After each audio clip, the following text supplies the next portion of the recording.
a huge part of the problem we have had with Gamergate and with criticisms back and forth between games media and people who play games is that there are two kind of opposing goals going on here. Gamers don't want game critics. Gamers want reviews. Gamers want things that will tell them what to buy, whether it's worth it, will tell them about the game, whether the graphics are any good, whether the story is any good. And yes, some of these things are subjective. What they object to tends to be the insertion of a political agenda or a political lensing, critical theory into these reviews, which is not what reviews are about. One can make an argument that criticism can be about these things, but a critic is a very different role to a reviewer. And what people want from gaming sites, news sites and so on is reviews, not critics. So you've got these people who want to take the medium very, very seriously indeed, and they want to treat it with all the same gravitas and importance and pomposity that is pushed into literature and fine art and all that kind of stuff. And frankly ruins all of those things as well. So the people who are interested in criticism are this tiny minority of pseudo-academics, blowhards, people who appear late night on BBC Two to talk about wank, those kinds of people, people with degrees in pointless subjects, essentially.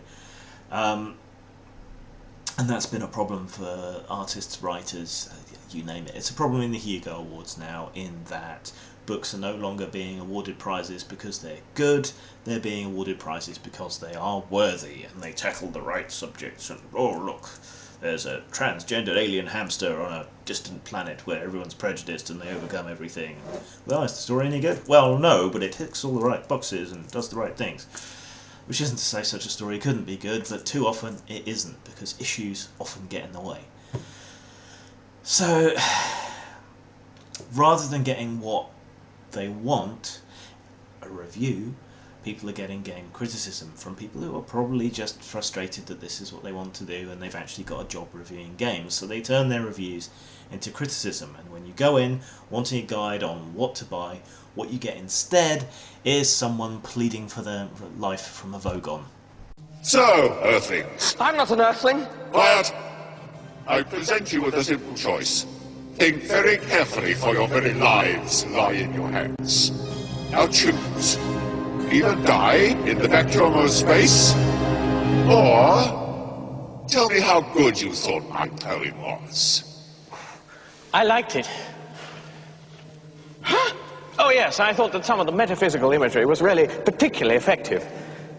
Yes?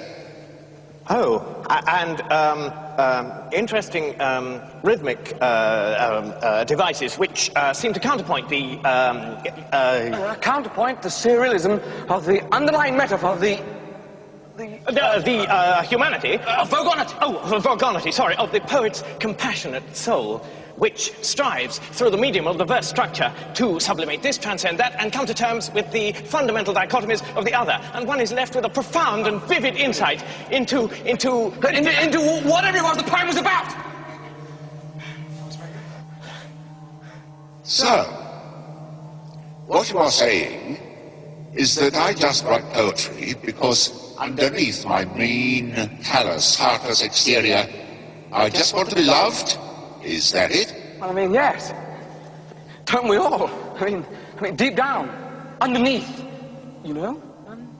No, you're completely wrong. I write poetry just to throw my mean, callous, heartless exterior into sharp relief. I'm going to throw you off the ship anyway. Guard, take the prisoners to number 3 airlock and throw them out. And it's just word salad. It's no good to man nor beast. It doesn't help you buy games, it doesn't tell you anything about the game. All it really does is tell you about the bias of the critic. And maybe that can help you, guide you to which critics to listen to. But since they're still not really going to be telling you fuck all about the game, it's worthless. So yeah, I think that's a big part of the problem. The market for criticism, if you will, is much, much smaller than the market for reviews. So you get a lot a lot of frustrated people who want to turn reviews into criticism, and that's not really what the vast majority of people want. And that's a big part of the reason, I think, that we fight. Peace out.